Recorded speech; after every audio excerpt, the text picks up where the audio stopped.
आज हम स्वतंत्रता सेनानी रिपुदमन सिंह को याद कर रहे हैं, जिनका जन्म 4 मार्च 1883 को हुआ था। नाभा के महाराजा हीरा सिंह के पुत्र रिपुदमन सिंह को 1906 से 1908 के दौरान शाही विधान परिषद के सदस्य के रूप में नामित किया गया था। वे आमतौर पर अंग्रेजों के आलोचक थे और उन्होंने देशद्रोही बैठक विधेयक के खिलाफ मतदान किया था। दिसंबर 1911 में पिता की मृत्यु के बाद रिपुदमन सिंह नाभा लौट आए और जनवरी 1912 में वहां का शासन संभाला। एक शासक के रूप में राजनीतिक अधिकारियों और उपराज्यपालों के साथ रिपुदमन सिंह का व्यवहार काफी उदार था। उन्होंने कांग्रेसी पुरुषोत्तम दास टंडन को मुख्यमंत्री बनाया और कांग्रेस समर्थक बैरिस्टर सर एडली नॉर्टन को भी नियुक्त किया। उन्होंने राजकुमारों के सम्मेलनों में संधि के अधिकारों और राजकुमारों की स्वायत्तता पर जोर दिया। रिपुदमन ने अपने क्षेत्रों में गदर से जुड़े कार्यकर्ताओं की उपस्थिति की अनदेखी की। उन्होंने बनारस हिंदू विश्वविद्यालय की स्थापना के लिए धन दिया। रिपुदमन सिंह ने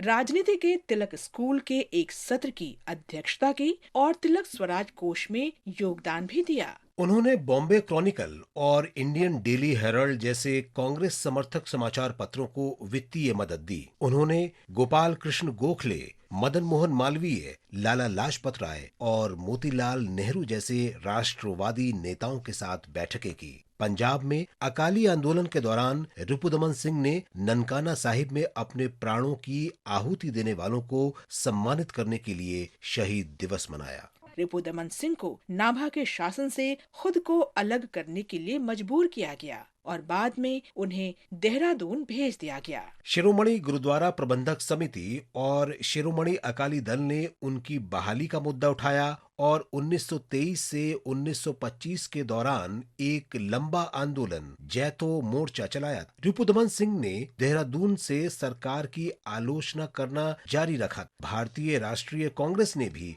उनके समर्थन में प्रस्ताव पारित किया। 1925 में गुरुद्वारा कानून लागू होने और अकाली आंदोलन को वापस लेने के बाद 1928 में रिपुदमन सिंह को औपचारिक रूप से अपदस्थ कर दिया गया और एक राजनीतिक कैदी के रूप में मद्रास प्रेसिडेंसी में कोडाईकनाल भेज दिया गया। कई राष्ट्रीय नेताओं ने उनकी रिहाई के प्रयास किए, लेकिन सरकार ने उनकी नहीं सुनी। रिपुदमन सिंह कोडाईकनाल में बिल्कुल अकेले थे जब स्वतंत्रता के लिए एक लंबी और लगातार लड़ाई के बाद दिसंबर 1942 में उनकी मृत्यु हो गई। इस महान भारतीय को हमारा नमन। हम स्वतंत्रता सेनानी बुलुसु सांबा मूर्ति को भी याद कर रहे हैं, जिनका जन्म 4 मार्च 1886 को तत्कालीन मद्रास प्रेसिडेंसी के गोदावरी जिले में हुआ था। उन्होंने कोंडा वेंकटपाया पंतुलु के एक भाषण से प्रेरित होकर कानून का पेशा छोड़ दिया और 1920 में असहयोग आंदोलन में शामिल हो गए। सांबा मूर्ति एक सच्चे गांधीवादी थे और उन्होंने रोजमर्रा की जिंदगी में गांधीवादी सिद्धांतों को अपनाया। 1923 में वे भारतीय राष्ट्रीय कांग्रेस के काकीनाडा अधिवेशन की आयोजन समिति के सदस्य बने। वे पूर्ण स्वराज की मांग करने वाले पहले नेताओं में शामिल थे। अप्रैल 1930 में उन्होंने काकीनाडा के पास चोलांगी में नमक सत्याग्रह में भाग लिया। उन्हें गिरफ्तार कर लिया गया। वे 1937 के मद्रास विधानसभा चुनाव में खड़े हुए और मद्रास विधान परिषद के अध्यक्ष चुने गए। 1937 से 1942 तक वे इस पद पर रहे और फिर भारत छोड़ो आंदोलन के मद्देनजर इस्तीफा दे दिया। सांबा मूर्ति आंध्र आंदोलन आंध्रोदयम से भी जुड़े थे। जब पोट्टी श्रीरामुलु ने 1952 में आंध्र प्रांत के गठन के मुद्दे पर मद्रास में आमरण अनशन करने का फैसला किया, तो सांबा मूर्ति ने इसके लिए उन्हें अपना निवास दे दिया। हम इस महान देशभक्त को नमन करते हैं।